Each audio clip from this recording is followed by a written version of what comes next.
السلام علیکم، good morning. Morning spot with بلال خان میں آپ کو خوش آمدید کہیں گے. سویرے صبح کا آغاز بڑا تازہ ہوتا ہے، اور تازگی اس وقت ہوتی ہے جب آپ اپنوں کے چہروں پر بڑی مسکراہٹ دیکھتے ہیں، بڑی انرجی دیکھتے ہیں. سم ٹائمز ایسا ہوتا ہے، میں ہمیشہ بات کرتا ہوں ایک چیز کے حوالے سے، صبح اٹھنے کے بعد آپ کی انرجی ڈیپینڈ کرتی ہے کہ آپ کا دن کیسا گزرے گا. چاہے آپ ستاروں کے حال پر بات کریں، چاہے آپ کسی نجومی کے پاس چلے جائیں، چاہے آپ کسی پامسٹ کے پاس چلے جائیں، چاہے آپ کسی ڈاکٹر کے پاس چلے جائیں، سائیکالوجسٹ کے پاس چلے جائیں، سائیکیٹرسٹ کے پاس چلے جائیں، وہ ہمیشہ یہ کہتے ہیں کہ صبح اٹھنے کی عادت ڈالیں. اور صبح اٹھنے کے بعد کچھ لوگ ہوتے ہیں بڑے نیستی، بڑے لیزی ہوتے ہیں، اٹھنے کے بعد بھی وہ 15-20 منٹ تک جو ہے موبائل فونز کے اندر اپنا ٹائم ضائع کرتے ہیں بستر پہ لیٹے لیٹے. وہ اصل میں بیسکلی ضائع نہیں کر رہے ہوتے ٹائم، ان کے جسم کا بلڈ فلو جو ہے نا وہ اتنا سلو ہو چکا ہوتا ہے کہ انہیں سستی ہو رہی ہوتی ہے. آپ نے سب سے پہلے صبح اٹھنا ہے، ہلکی پھلکی ورزش کر کے اپنے جسم کا جو خون کی روانی ہے اس کو دوبارہ سے ایک ٹریک پر لے کر آنا ہے. پھر جو بھی آپ کام کرتے ہیں، چاہے آپ کی پرچون کی دکان ہو، چاہے آپ کا کوئی بزنس ہو، چاہے آپ آفس جاتے ہوں، چاہے آپ اسکول جاتے ہوں، چاہے آپ کالجز جاتے ہوں، چاہے آپ یونیورسٹی جاتے ہوں، چاہے آپ مارننگ شو کرنے آتے ہوں، صبح سویرے جب آپ کی انرجی دوبارہ سے بحال ہو جائے، آپ کے خون کی روانی اچھی ہو جائے، تو پھر آپ یہ دیکھتے ہیں کہ آپ کا آٹومیٹکلی کچھ ایسا کرنے کا دل چاہتا ہے کہ آپ کو نیشنل ایوارڈ سے نوازا جائے. کچھ لوگ ایسے ہوتے ہیں جو کام بھی ایسے کرتے ہیں کہ انہیں واقعی اگر کچھ نیشنل ایوارڈ ہوتے ہیں نا، میرے ہاتھ میں ہوتے میں انہیں ضرور دیتا. اور کچھ لوگ ایسے ہیں جن کو دل چاہتا ہے کہ ملک بدر ہی کر دیا جائے نا. تو خیر کہتے ہیں کہ کہنے کو یہ خیال بھی اچھا ہے، لیکن صبح سویرے جو ہے ڈیپینڈ کرتی ہے ساری چیزیں آپ کی انرجی کے اوپر. آج ہماری بڑے سارے جو ٹیم ممبرز ہوتے ہیں نا، اس میں ہم دیکھتے ہیں کہ کچھ بڑے لیزی ہوتے ہیں، کچھ بڑے سست ہوتے ہیں، کچھ بڑے وہ کہتے ہیں نا کہ ہم نیستی ہوتے ہیں. لیکن کبھی کبھار ہم یہ دیکھتے ہیں کہ کچھ لوگ بڑے ایکٹیو ہوتے ہیں، بڑے انرجیٹک ہوتے ہیں، بڑے ان کے اندر انرجی ہوتی ہے. مطلب آپ کو دیکھ کر لگ رہا ہوتا ہے کہ ساری انرجی اسی کے پاس ہے، ساری زندگی تو اسی نے جینی ہے، ہم نے کچھ نہیں کرنا. تو آپ ایٹ لیسٹ اس سے انرجی بورو کریں. صبح کی جو انرجی ہوتی ہے نا وہ بڑی امپورٹنٹ ہوتی ہے. اور صبح سویرے مارننگ شو ہے نا، تو مارننگ شو کرنے کے لیے بھی ایک انرجی چاہیے ہوتی ہے. اور میں تو خیر ابھی فیس پہ بیٹھا ہوں، میرے پیچھے ایک بہت بڑی ٹیم ہے، 15-16 لوگوں کی ایک جو ہے وہ ذمہ داری ہوتی ہے کہ اس کو ایگزیکیوٹ کیسے کرنا ہے مارننگ شو. تو ان کی انرجی میری انرجی سے میچ ہونا بہت ضروری ہے. سم ٹائمز ایسا ہوتا ہے کہ سیٹ پر ایسا شخص بیٹھا ہو جس کے اندر انرجی نہ ہو، تو پھر کیا فائدہ ان کی انرجی کا. سم ٹائمز ایسا ہوتا ہے کہ اس شخص میں انرجی ہو، اس ٹیم میں انرجی نہ ہو، تو پھر کیا فائدہ. تو کبھی کبھار آپ کی انرجی کا لیول بھی میچ ہونا چاہیے. اگر آپ نے زیادہ انرجی ہے نا، تو کوشش کریں اپنے سراؤنڈنگ میں جو لوگ سست بیٹھے ہیں ان کو بھی بیک اپ کریں، ان کی بھی انرجی کو اپنے ساتھ میچ کریں، لیول کو برابر کریں. پھر دیکھیں آپ کی مارننگ اسپاٹ کی گاڑی جیسے چلتی ہے ویسے ہی آپ کی زندگی کی گاڑی چلتی رہے گی. اچھی اچھی باتیں آپ کو بتانا اس لیے ضروری ہو گئی ہیں کیونکہ آپ کی ایکسپیکٹیشنز اب بڑھ گئی ہیں کہ آج کون سی اچھی بات بتائیں گے. تو آج کی اچھی بات جو کہ ہم 10:10 پر آپ سے کرتے ہیں، صبح کے ہو رہے ہیں 10:00 اس وقت 18 اور 18 منٹ کے اندر آپ کو یہ آج زندگی کی سب سے خوبصورت بات بتانے جا رہا ہوں جو شاید آپ کی زندگی میں کبھی کام آ جائے. آج کل ہر انسان ایک مصروف زندگی گزار رہا ہے، اٹس اے فیکٹ. اس میں کوئی ایسی بات نہیں ہے کہ مصروف نہیں ہے. کوئی اگر مصروف ہے تو اپنی جابس کے اندر ہے، اپنے رشتوں کے اندر ہے، اپنے دوستوں کے اندر ہے، اپنی زندگی کے اندر ہے. پاپی پیٹ یہ ساتھ لگا ہوا ہے نا، اس کے لیے بریڈ اینڈ بٹر کے لیے ہر شخص مصروف ہے.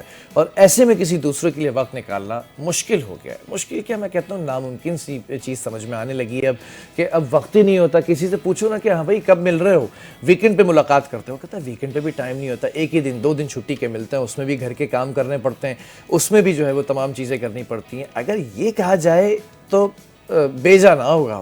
انسان خود اپنے ہاتھوں خود ساختہ تنہائی کا شکار ہو چکا ہے. اب آپ دیکھیں نا کہ آپ پہلے ہوا کرتا تھا، صبح ہوتی تھی، اس کے بعد دوپہر ہوتی تھی اور ایک شام آتی تھی، اس کے بعد ایک رات آتی تھی. اب ہم دیکھتے ہیں کہ صبح ہوتی ہے، دوپہر ہوتی ہے، اس کے بعد سیدھا رات آ جاتی ہے.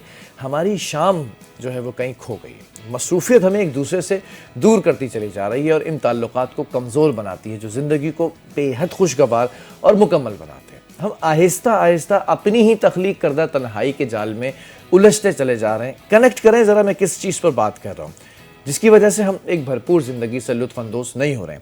وقت کے ساتھ دوستوں، رشتہ داروں، عزیزوں سے فاصلہ اتنا بڑھ جاتا ہے کہ خوشیاں، محبت اور انسانیت کے حقیقی رنگ دھندلے ہونے لگے. آخری بار سوچیں نا، آپ نے کزنس کے ساتھ بیٹھ کر وہ شام کب گزاری تھی جب آپ صرف چائے اور باقر خوانی کے ساتھ بیٹھتے تھے، جب آپ چائے اور بسکٹ لے کر بیٹھتے تھے اور آپ کے پاس صرف اور صرف کہانیاں، ہنسی، قہقہے اور گپے گوشیاں ہوتی تھیں.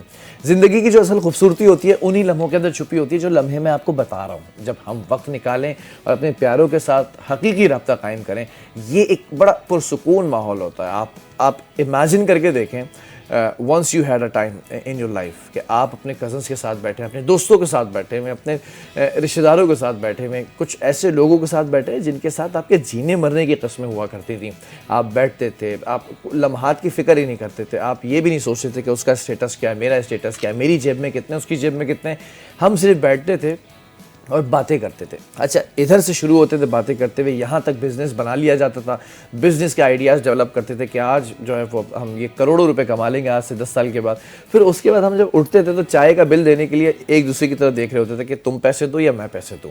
وہ بھی ایک بڑے خوبصورت لمحات ہوتے تھے. اب ہم نے ان لمحات کو جینا چھوڑ دیا ہے, ہم نے اپنے دوستوں میں بیٹھنا چھوڑ دیا ہے, ہم نے ان باتوں کو, ان آئیڈیاز کو شیئر کرنا چھوڑ دیا. یہی لمحات یاد دلاتے ہیں کہ خوشی اور محبت کا جو اصل رنگ ہوتا ہے نا, وہ تبھی محسوس ہوتا ہے جب ہم دوسروں کے لیے بھی اپنی زندگی کا جو کچھ حصہ, میں نہیں کہہ رہا, I'm not talking about the whole life آپ نے جو ہے وہ صرف کرنی ہے دوسروں کے لیے, کچھ حصہ وقف کر دیں. کوشش کیجئے کہ اپنا تھوڑا سا وقت, تھوڑا سا اپنے پیاروں کے لیے نکالیں, اور اس تنہائی سے بچیے جو آہستہ آہستہ ہمارے گرد اپنا شکنجہ تنگ کر رہی ہے, ہمیں دوسروں سے بھی دور کرتی چلی جا رہی ہے.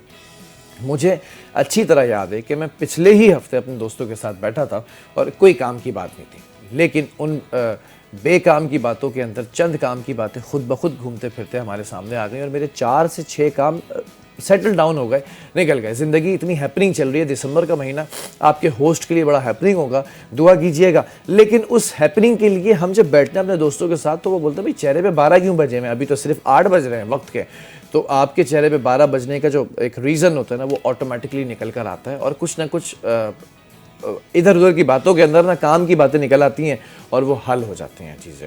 تو یہ آپ ضرور کریں. اچھا, ایک ہیبٹ ضرور بنا لیں. آپ کے دوست ہوں گے, بہت پرانے دوست ہوں گے, ان سے بھی پرانے دوست ہوں گے, آپ کے رشتہ دار ہوں گے, کچھ قریبی رشتہ دار ہوں گے, کچھ ایسے رشتہ دار ہوں گے جن کے ساتھ بیٹھنے سے آپ کو مزہ آتا ہے, کچھ آفس کولیگز ہوں گے, وہ کولیگ سے زیادہ جو ہے نا وہ آپ کے دوست اور آپ کے رشتہ داروں سے زیادہ اہمیت رکھتے ہوں گے. ان کے ساتھ کبھی نہ کبھی فالتو میں بیٹھ جایا کریں, کچھ باتیں کر لیا کریں, اپنا جو برڈن ہے وہ ہلکا کر لیا کریں.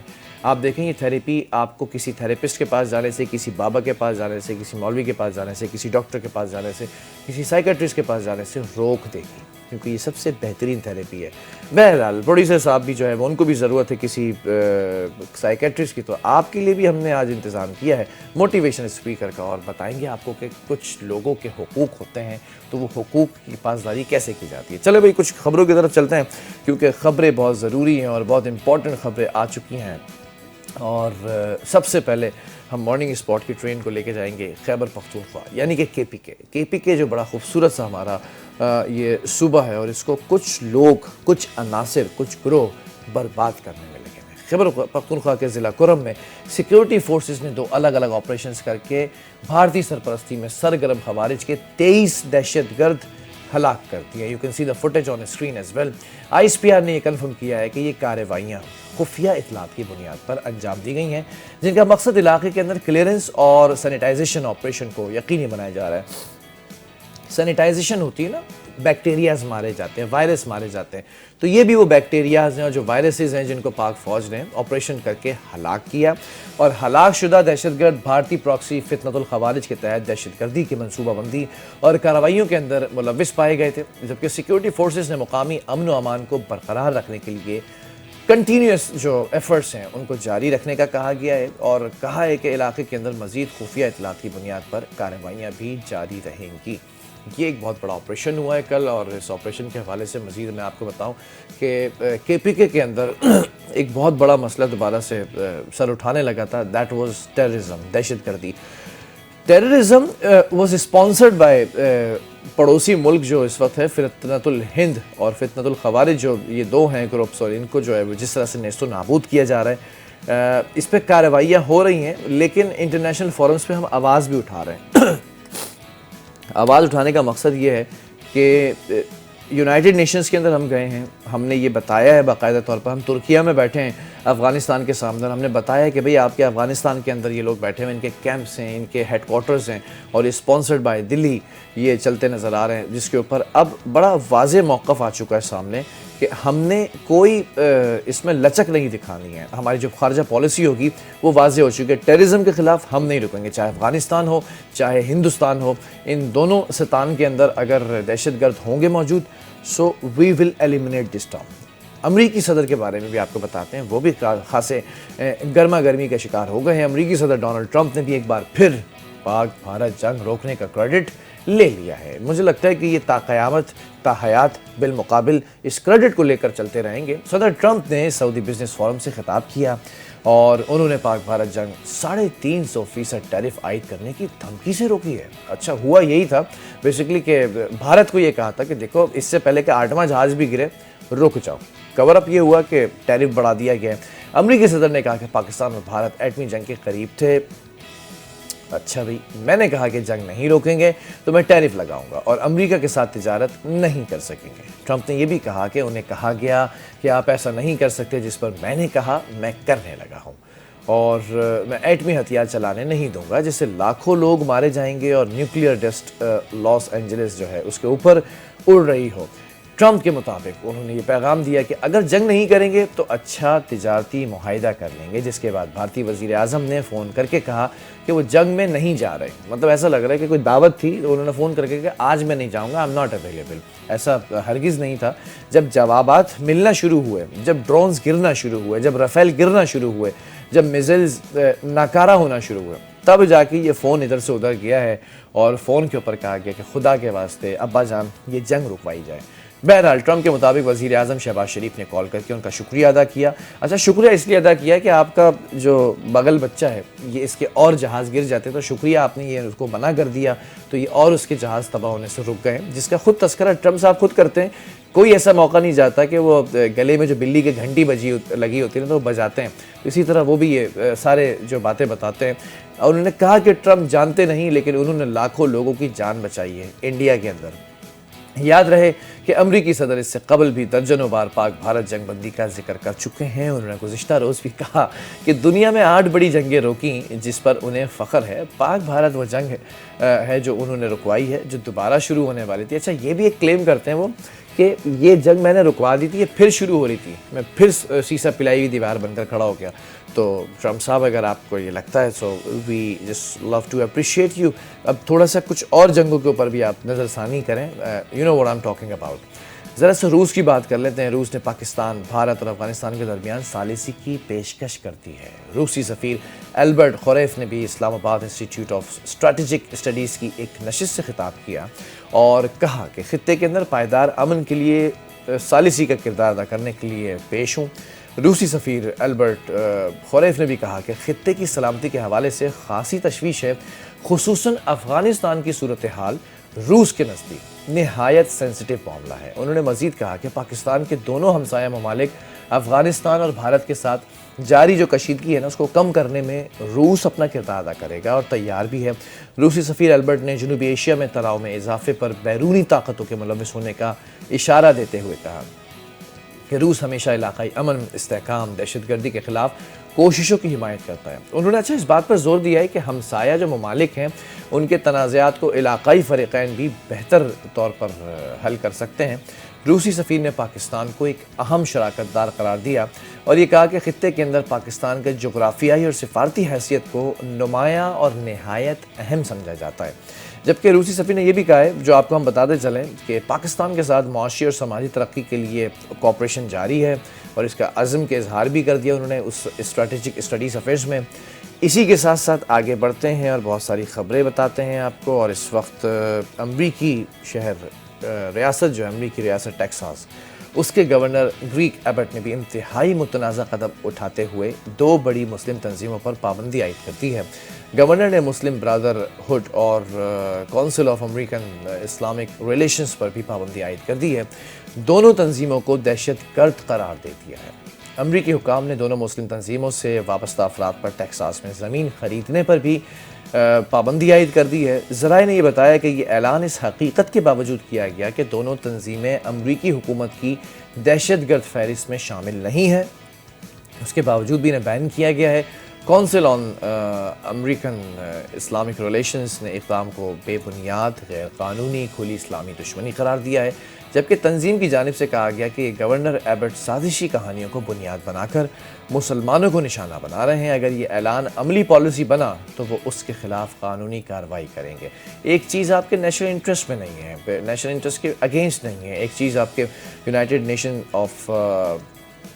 یونائٹڈ اسٹیٹس آف امریکہ کے اس لسٹ میں نہیں ہے جو بین لسٹ ہوتی ہے تنظیموں کی، لیکن پھر بھی ریاستی اس وقت خود مختاری ہے، تو جو اس ریاست کے ٹیکساس کے جو اس وقت عظیم شخصیت ہیں، عظیم الشان شخصیت، اس شان شخصیت کی بات کروں اگر میں، تو ان کے بارے میں بہت ساری چیزیں، وہ کبھی ہم آپ کو ان کی پوری شخصیت کے بارے میں بتائیں گے، لیکن انہوں نے دونوں آرگنائزیشنز کو بین کر دیا ہے جو کہ عدالتی دروازہ کھٹکھٹانے کے دہانے پر ہیں، اور کہہ رہے ہیں کہ اگر اس کو عملی جامہ پہنایا، اگر ایگزیکیوشن ہوتی ہے، اگر صداقت ہوتی ہے، so we will C you in court.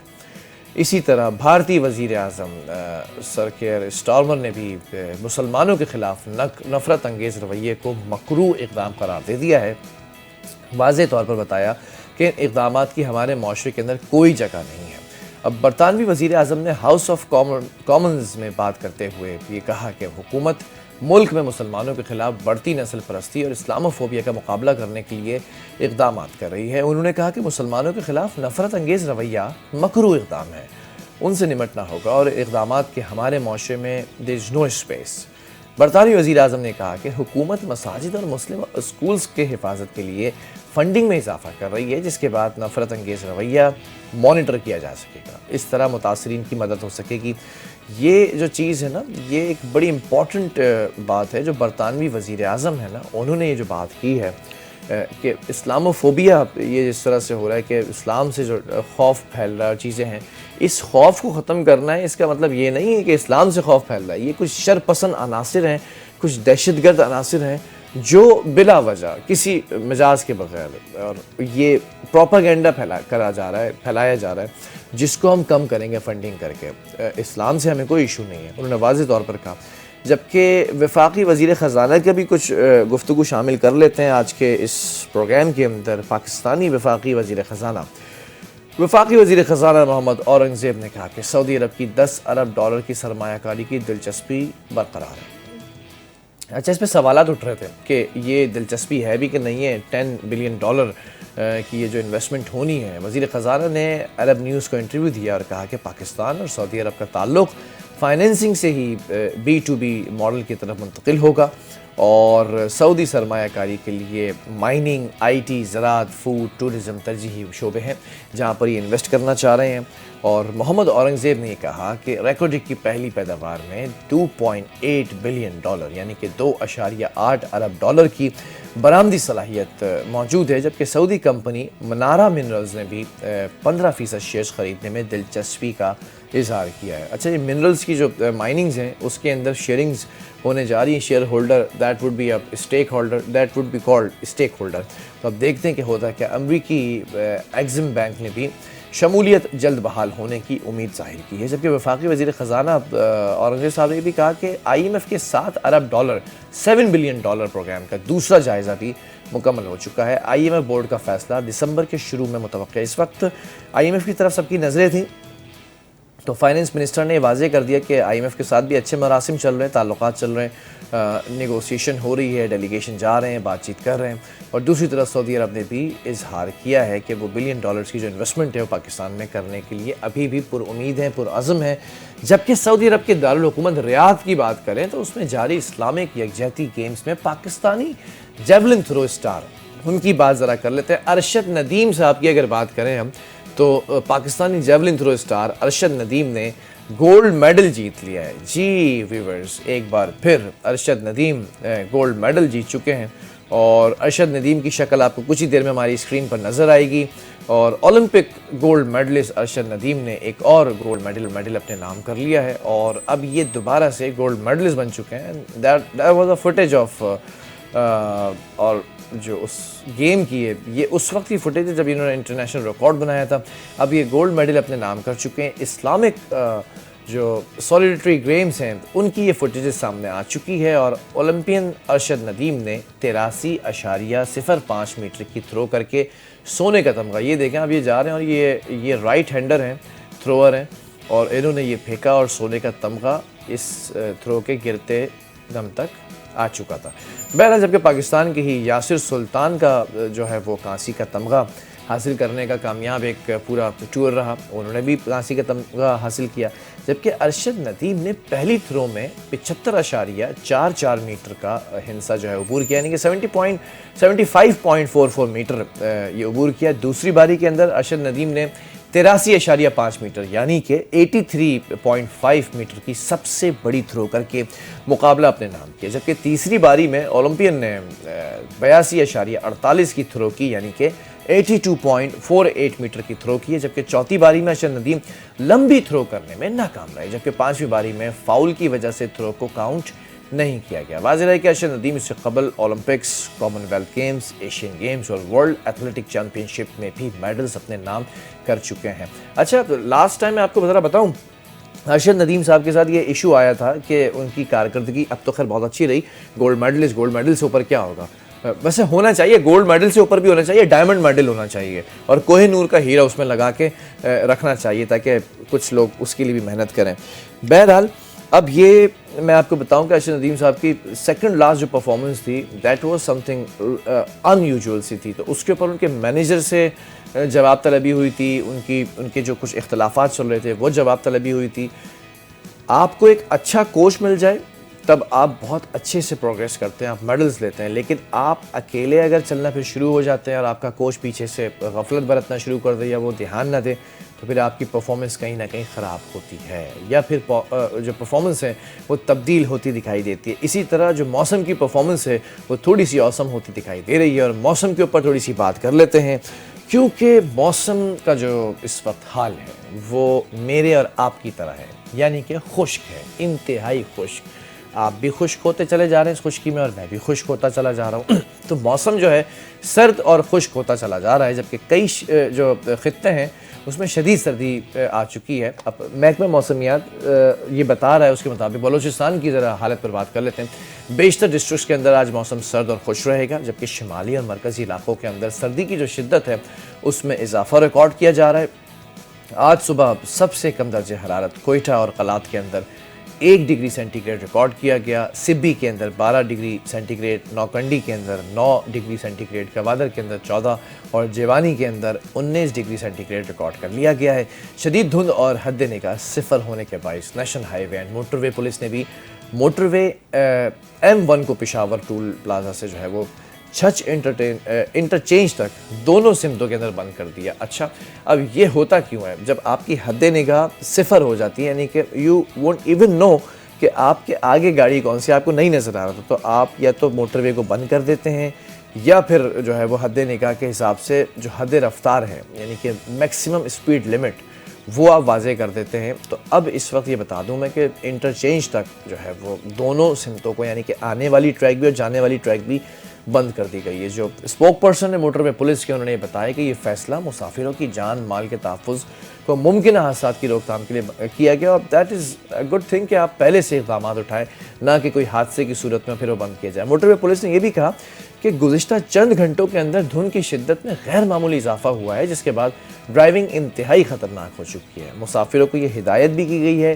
کہ غیر ضروری سفر کرنے سے گریز کریں، گاڑی کے اندر فوگ لائٹس کا لازمی استعمال کریں۔ فوگ لائٹس ہوتی ہیں جو آپ کو لائٹ سے بھی فوگ سے کراس کرتے ہوئے پورا ایک ویژن دیتی ہیں، اور کوشش یہ کرتی ہیں کہ ویژن کچھ آ جائے، لیکن اگر فوگینس اتنی زیادہ یا دھند بہت زیادہ ہے تو آپ اس سے بھی جو ہے وہ نور آزما نہیں ہو سکتے یا بچ نہیں سکتے۔ سامنے چلنے والی گاڑی سے اضافی فاصلہ رکھنے کا بھی کہا گیا، اور تیز رفتاری سے مکمل پرہیز کرنے کا گیا۔ 90% جو اس وقت حادثات ہوتے ہیں نا وہ اوور اسپیڈنگ کی وجہ سے ہوتے ہیں۔ اوور اسپیڈنگ چاہے زندگی میں ہو، جلد بازی ہو کسی کام میں تب بھی آپ کا حادثہ ہوگا، یا گاڑی چلاتے ہوئے اوور اسپیڈنگ جلد بازی ہو تب بھی حادثہ ہوگا۔ تو جلد بازی یا اوور اسپیڈنگ اپنی زندگی سے نکال دیں، بیلنس 60 کی اسپیڈ پہ چلیں، جیسے شارع فیصل کی اسپیڈ ہے 60 بتائی گئی ہے، اپنی زندگی کی اسپیڈ بھی 60 رکھیں، کبھی 30 نہ ہونے دیں، کبھی 70 نہ ہونے دیں، نہ حادثہ ہوگا نہ کہیں پہنچنے میں دیر ہوگی۔ بہرحال ہم ذرا اس پر ہیلتھ اپڈیٹس بھی لے لیتے ہیں، لائف اسٹائل اپڈیٹس۔ آج ہمارے جو ماہرین ہیں، ہمارے پاس پینل ہے پورا، میں آپ کو بتاؤں اس مارننگ اسپاٹ کے اندر ہمارے پاس میٹرولوجسٹ بھی ہیں, انوائرمنٹلسٹ بھی ہیں, ڈاکٹرز بھی ہیں, لائف کوچ بھی ہیں, گرومنگ کوچ بھی ہیں, یہ سارے لوگ ہیں. تو اب ذرا ہم لائف اسٹائل اپڈیٹس کی بات کر لیتے ہیں. کبھی کبھی میرے دل میں خیال آتا, آپ سوچیں گے میں یہ بولوں گا نہیں, کبھی کبھی ہم محسوس کرتے ہیں کہ بات کرتے ہوئے یا کھانستے ہوئے ہمارا گلا خشک, خراب یا درد کرنے لگتا ہے, اور اس کو عام اصطلاح میں کہتے ہیں, ٹرمنالوجی یوز ہوتی ہے کہ گلا سوجا ہوا ہے, سوجن ہے, لال ہو رہا ہے گلا. تو یہ جو خراب یا درد کرنے لگتا ہے نا گلا, یہ صرف ایک معمولی مسئلہ نہیں ہوتا. اب آج سنیے گا کہ کہنے کیا جا رہے ہیں ڈاکٹر صاحب, بلکہ ایک انتباہ بھی ہے کہ ہمارا جسم اور آواز ہماری دیکھ بھال کے منتظر ہے. گلا خراب ہونے کی وجوہات میں وائرل یا بیکٹیریل انفیکشن جیسے نزلہ یا زکام, زیادہ شور میں بات کرنا یا چیخنا, خشک ماحول, دھول دھوئیں کی ذرات اور بعض حساس کھانے پینے کی اشیاء شامل ہوتی ہیں. علامات کے اندر گلے میں خارش یا جلن ہوتی ہے, ہلکی کھانسی ہوتی ہے, آواز کا بھاری ہونا ہوتا ہے, نگلنے میں دشواری ہوتی ہے, کبھی کبھار بخار بھی شامل ہو جاتا ہے. You would have some fever as well in your body. تو خوش قسمتی سے چھوٹے مگر مؤثر اقدامات سے آپ کے گلے کی حفاظت ہو سکتی ہے. آج وہ بھی بتا دیتے ہیں. زیادہ پانی پیا کریں, شور سے پرہیز کریں. جو شور مچاتے ہیں نا, نعرے بازی ہوتی ہے, چیخ چیخ کر بات کرتے ہیں, اس سے بھی گلے کے ووکل کورڈز ہوتے ہیں, یہ اللہ تعالیٰ نے یہاں پر دیے ہوتے ہیں, یہ ایک نعمت ہے. اگر یہ ووکل کورڈز کام کرنا چھوڑ دیں تو یہ جو آواز آپ تک پہنچ رہی ہے نا میری, یہ آواز نہ پہنچے اور اس آواز کے اندر کہیں نہ کہیں تبدیلی آ جائے, یا یہ آواز بہت باریک ہو جائے گی یا بہت بھاری ہو جائے گی. اس طرح کی جو چیزیں ہیں نا, ان کا خیال رکھنا بہت ضروری ہے. کچھ لوگ خیال نہیں رکھتے, بہت چیخ چیخ کے شور شرابے میں باتیں کرتے ہیں. وہ سمجھتے ہیں کہ شاید یہ جو ہے نا گاڈ گفٹڈ, ان کو کچھ نہیں ہونا ہے. ان کا بھی خیال رکھنا بہت ضروری ہوتا ہے. گرم پانی یا نمکین پانی سے غرارے ضرور کریں. اس سے یہ ہوتا ہے کہ جیسے آپ کسی فلٹر پلانٹ ہوتا ہے نا, تو فلٹر پلانٹ کی بھی صفائی ہوتی ہے. جب وہ کافی فلٹر کر چکا ہوتا ہے پانی کو, تو اس کو نکالتے ہیں آپ, اس کی صفائی کرتے ہیں. تو اسی طرح گلے کی بھی صفائی ہوتی ہے, فلٹریشن ہوتی ہے اس کی. تو گرم پانی یا نمکین پانی کے جو غرارے ہوتے ہیں, گارگل جو ہوتے ہیں, وہ آپ کی ان تمام غدود کو صاف کرتے ہیں, ووکل کورڈز کو صاف کرتے ہیں. شہد کا استعمال کریں, اگر ضرورت ہو تو آرام کریں. بہت زیادہ اگر گلے میں تکلیف ہے تو ایٹ لیسٹ آپ جو ہے وہ سکون سے سو جائیں یا لیٹ جائیں, تاکہ آپ کے سکون ملے. اس پورے گلے کو آپ نے بولنا نہیں ہے. اب ہمارا کام ہوتا ہے 2 گھنٹے بولنا بغیر سانس لیے, نہیں سانس لیتے ہیں لیکن بولتے رہتے ہیں. تو ہمیں کوشش یہ کرنی ہوتی ہے کہ ہمارے پاس کچھ ٹپس ہوتی ہیں, کچھ چیزیں ایسی ہوتی ہیں جن سے ہم اپنی آواز کو, اپنے گلے کو دوبارہ سے صاف کرتے رہتے ہیں. اچھا, سانس لینے میں اگر دشواری ہو رہی ہے یا خون نکل آئے, اتنی کھانسی ہو رہی ہے کہ منہ سے خون نکل آ رہا ہے, ہلکا ہلکا ریڈشنس ہے آپ کے جو میوکس ہے اس کے اندر, بلغم کے اندر, تو فوری طور پر ڈاکٹر سے آپ نے رابطہ کرنا ہے. یہ نہیں سوچنا ہے کہ آپ کے گھر میں یا آپ کے محلے میں جو نیم حکیم ہے کہ ہم کھانس کے گلا چھل گیا ہوگا, اس وجہ سے ہلکا سا بلڈ آیا ہے. آپ فوراً ڈاکٹر کے پاس جائیں. اگر ڈاکٹر یہ کہتا ہے کہ ہاں سوجن اتنی بڑی ہوئی ہے اسی وجہ سے, تب تو ٹھیک ہے, ورنہ اگر وہ کوئی انڈیکیشن دیتا ہے تو اس کو بڑا سیریسلی لیں.